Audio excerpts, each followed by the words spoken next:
জানা করে একটা খুবই মজাদার রেসিপি শেয়ার করিম আর কি। তো যারা চিনেন তো চিনেন, যারা চিনেন না হ্যাঁ তারা অবশ্যই কমেন্টে জানাবেন।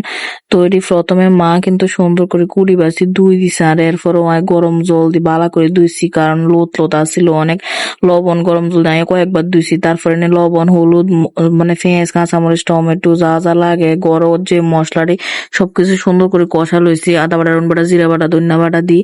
তারপরে হচ্ছে যে পেঁপে আর আলু দিয়ে রাঁধিম, তো পেঁপে আর আলু লবণ আর হলুদ দিয়ে ভাজি করে লইছি।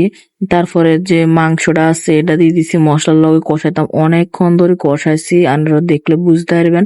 তো শেষ পর্যন্ত দেখবেন, অবশ্যই ভাল লাগবো আপনাদের কাছে।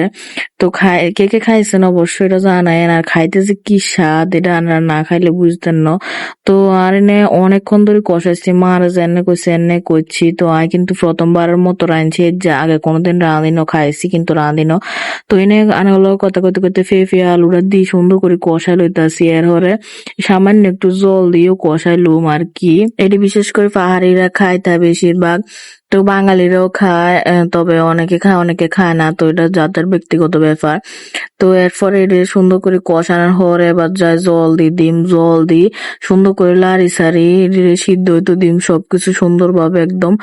আর ইহাকে গরম মশলা বাড়িলাম, তো এটির সাথে সুন্দর করে ফুটতাছে। তো মানে স্মেলে পুরা গড় ভরে গেছে, আর তুড়ি মারি আইন দি গরম মশলা বাড়িলে চলে এসি। তো গরম মশলাটা দিয়ে দিছি একদম শেষে, দইনাটা আসিল না দিতে আর ন। তো রান্না শেষ করিবে একেবারে বাড়ি লইছি, সবারে ডিম সবাই খাইবো, মানে সবারই পছন্দ আর কি এটা। তো আমরা কি পছন্দ করি।